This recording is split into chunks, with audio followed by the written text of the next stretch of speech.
des na yeneen ñaari match yi nekk yeneen 6 points qualifié wu pour seconde phase bi mais buñ ne dara doxul ça c'est le meilleur jeu donc ay réglages yoo xam ne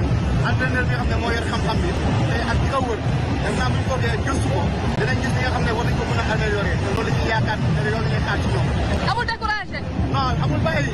ay gaynde la ñuy dem ba jeex tàkk. ku ci nekk à un moment mënoon na basculer ci camp bi wala camp bële vraiment amuñu dara lu ñu mën a reprocher. Bon, la Hollande aussi, c'est pas une petite équipe, ils sont de grands joueurs comme nous. Bon, xam naa beneen yoon les deux autres matchs li ñu gis daal mën nañu am nañ ci yaakaar bu baax quoi. D'abord dañuy sant yàlla tey boo xoolee match bi tey maîtriser nañ ko boo xoolee jël nañ ñaari bi yoo xam ne bokkul woon sax si match bi mais dañuy sant yàlla rek xam na ne donc des nañu ñaari match yoo xamante ne nii il faut que ñu gagné ko donc duñu découragé donc bien vrai que nag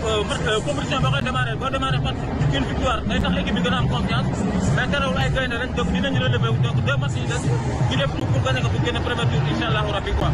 mu ngoog kon muy supporter wu Sénégal ya nekk foofule ca Qatar doon addu ci micro Sadio Abibou Ka fii ci réew mi itam supporter yi fi nekk addu nañu ci kon match bu njëkk bi li nga xamante ne Sénégal kon mujj caa am ndam ñenn ñi jàpp ni Aliou Cissé faw rek mu xolaat tànneef yi muy def ñeneen ñi jàpp ni li des ci compétition bi xëy na daañ ci am ndam ñu ond ci ak micro trottoir Mohamed Diop. C'est pas mal joué nañ ak philosophie boo seetloo Pays-Bas ñëw na respecté Sénégal ñu football bu yoxosuñu. match bi moom waruñu woon am défaite quoi pour man selon moi quoi parce que yow football nga ba première mi-temps yaa ngi géré deuxième mi-temps bi di nga entamé baax na dem nga ba 30 minutes yaa géré match bi bëri ay occasion comprendre mais boo demee ba 85e minute jëloo bi comprendre nga am ay occasion di raté mais taxawal nga géré match bi nga match nul quoi pour man. man léeg-léeg laa am lu may Ibrahima quoi muy Aliou Cissé changement yi da nga koy kii quoi da koy kii mooy loolu gis nga changement boo koy def c'est pas loo xam ne da nga koy programmer si match bi jeu bi ngay lire daal di xool xam kii bi ni ngay def changement kii boobu noonu Crépin bu sorti Crépin boobu nekkul woon foofu yoon Crépin da nga koy zélo 10 da nga koy zélo 10 Iliman Ndiaye tey masam la woon pour mu wane boppam tey si match bi. Boulaye Dia mi ngi ci matcham ba ko bu joué Crépin doxul génne ko Iliman Ndiaye mi ngi toj nekk ci match yi maanaam ci jour yi gën a dox ci équipe nationale Iliman Ndiaye da cee bokk mais dugal ko mu joué. fet bu metti loolu waaye bu bettee ndax Sénégal moom mooy champion ci Afrique kenn ki lee di ab manager sportif di Silma Soumaré moom daal dina ci àddu la muy sàkku ci Aliou Cissé mooy mu xoolaat tànneef yi muy def laataa ñoo dem ci match bi nga xamante ne moom moo nar a dox ci diggante Sénégal ak Qatar ñoon di ceeg moom. na certes parce que ñun ñëpp yaakaaroon nañ ne au moins même bu dee Sénégal lu gagné tey sax au moins mu génn match nul mais malheureusement dañ ñu door 2-0 mais compétition bi jeexul parce que tey moo doon premier match bi des na ñaari match. je pense que Sénégal de façon amatuñu choix il faut que ñu gagné coûte que coûte fii moom match nul sax baaxul. il faut ñu gagné malgré que Qatar moo organisé coupe du monde mais il faut faire tout pour éviter erreurs yi ñu def tey quoi surtout concernant la concentration ak énergie bu ñu def bëgg a toppandoo ñële di jouer pendant 90 minutes alors que ñoom peut-être que seen joueurs yi ñu ngi compétir régulièrement tandis que sénégalais yi am na si joueurs yoo xam ne peut-être amuñu ay beaucoup de matchs dans les jambes. donc Mansour défaite xëy na bu sénégalais yu bari xaarul woon. non xam nga Sénégal xam nga far dafa metti mais mënutee nga logique nag wax dëgg yàlla parce que Sénégal jël défaite ci kanamu Pays-Bas c'est pas la fin du monde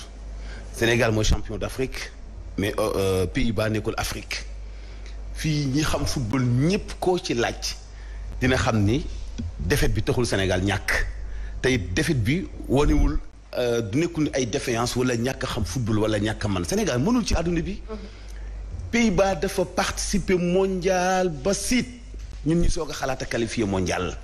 ñooñu mag ci football ñooñu ci ëpp expérience ñooñu ëpp ay moyens ñooñu gën a toxle ci ay anam yu bëree bëri kon bu ñu demee tenir ba ci mujj bi mu am ay xëy na ay njuumte ci wàllu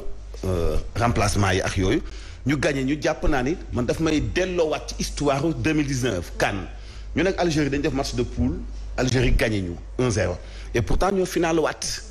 kon man maa ngi dundee yaakaar di am espoir mais bu ñu gaaw a ŋàññi bu ñu gaaw a xaddi bu ñu gaaw a critiquer bu ñu gaaw a saboter li wéetu mooy na ñëpp bennoo bi ñu defoon nañu continuer def ko ñaax suñu gaynde yi bañ a décourager booy yi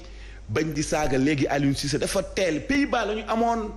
waaye Pays-Bas du ñeexu ñebe kenn ci wàllu football gars yi nañu logique ñoom itam nag nañu jàng histoire footballu Pays-Bas jàng histoire footballu Sénégal. waaye ci ndaa bokk safin nag et Pays-Bas gañal nga bëgg a xaati doylu xaati mondial bi commencé gul li ñu dese bëri na. mu ngoog Fatou Abdou choix yi Aliou Cissé def bokk na également ci lu sénégalais yu bari doon ŋàññi. waaw ñu bari ñu ngi koy ŋàññi ñu ngi koy wax défaite d'entrée la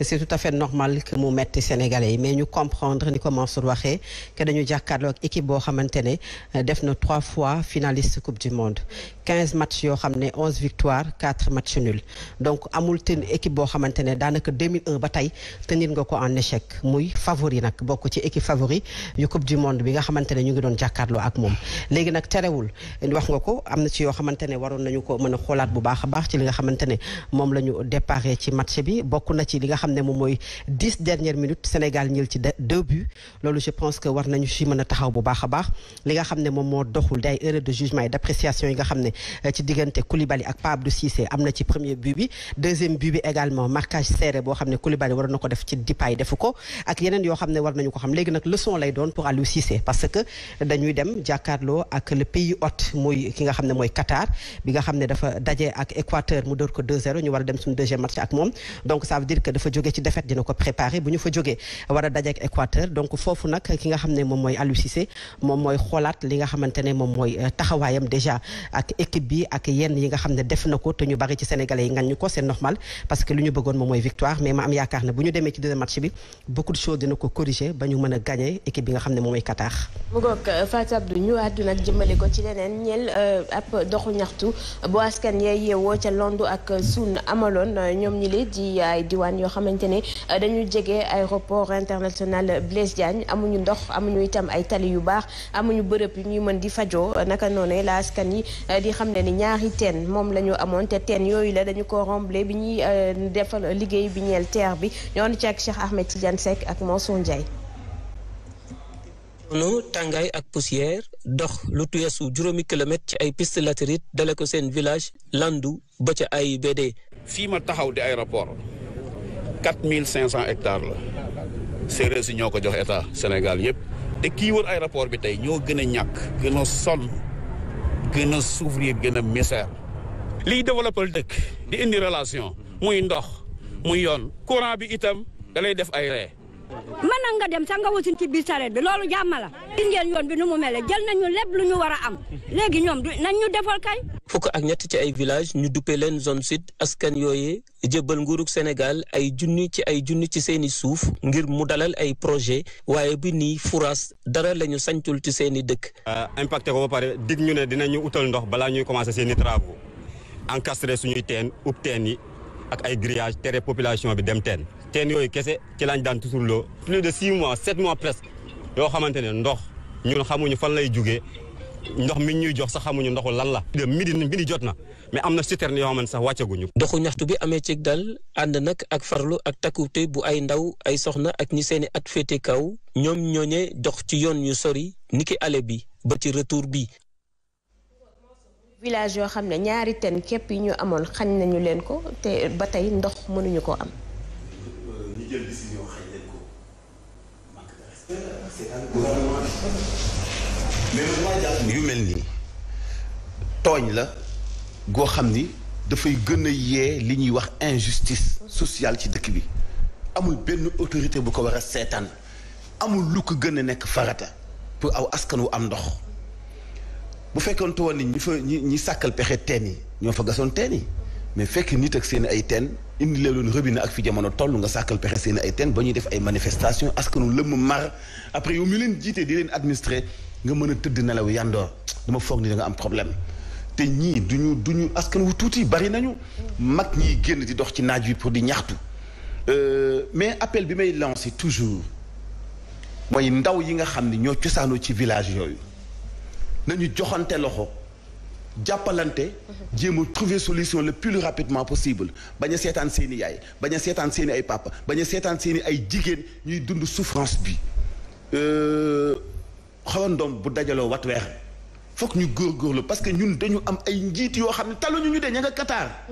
yëguñu sax ni ñee mar nañu malheureusement. mu ngoog Fatou Abdou bu weesoo ndox bi sax gis nañu ko ñoom soriwuñu aéroport bi teewul amuñu tali amuñu également bërëb yoo xamante ne bu ñu feebaree fa la ñuy dem. déjà li ñu fi wax yépp ce sont des choses yoo xam ne dafa bokk ci dundu askan xam nga déjà bu fekkee ne yow amaana amoo foo xamante ne fa ngay laabalee sa bopp muy ndox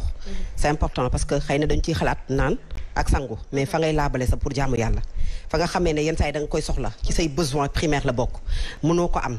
nga am jafe-jafe déjà dem ak dëkk parce que amaana pour nga dem jëli ndox day fekk boobu nga am tali boo mën a jaar pour xëy na rooti ci beneen dëkk bu ko jege mais amuloo ko mooy wane ne coupé nañu la ci li nga xamante ne mooy li wër ci village yi nga xam ne moom nga dendal ñu war la mën jàppale bu dee ku fa faju ku fa feebar da nga am jafe-jafe pour faju nga xam ne mat mën na la dab ci yoon daanaka ñoom ak ña dëkk Përi Njaay ñoo yam c'est-à-dire que aujourd'hui dañu mel ne nekkuñu fi nga xamante ne moom la ñu wax muy aéroport bi nga xam ne moom mooy Blaise Diagne tout simplement ñaari teen ya ñu amoon ndax les travaux du terre moom moo tax ñu xañ leen ko xam nga loolu manque de respect notoire ci ay askan la askan gis nga boo leen jiitee da ngay fexe ba ñoom duñu la jam naali et li ñu lay bañ a jamee naali mooy lépp loo xamante ne dañu ko soxla suñu mënta am 100% mënuñu am 80% au moins ñu am 50% parce que ñëpp ñoo yem bu ñuy wax équité bu ñuy wax ne disparité sociale dañu koy bañ ci réew parce que ki dëkk Dakar ki dëkk Thiès ki dëkk Diourbel ka nga xam ne moom moo dëkk Kajoor ak Njàmbur ak Bawol ñoo ci bokk yam ñëpp dañu war a am besoin yi nga xam ne moom la ñuy soxla mooy boo soxlaa ndox nga am ko soo feebaree nga mën a faju boo amee yoon nga mën koo doxi mais bu ñu la xañee tali xañ la bërëb fajukaay fañ la ndox lan lañ la jox en quelque sorte jafe-jafe la et que ñi nga xam ne ñoo ci war a indi pexe ñoo indi ci pexe ñoom également ñu am mat ak fulla parce que ay village la yoo xamante ne bu ñu gisee les autorités c'est parce que dañoo dem ci ay élections ñu ñëw taal seeni oto yu bakkane dugg ci suuf si aw rang-rang bi fekk leen fa amaana tabaxal leen benn centre de santé wala benn néeg di ko bàkkoo nañu am mat ak fulla goo xamante ne ñoom ñi leen faalewul bu ëllëgee bu ñu ñëwatee di leen laaj baaj bu ñu leen ko nangoo jox mais souvent manque de respect lay indi et que autorités yi nañ ci indi pexe ci nu mu gën a gaawee je pense que loolu moom mooy wax ji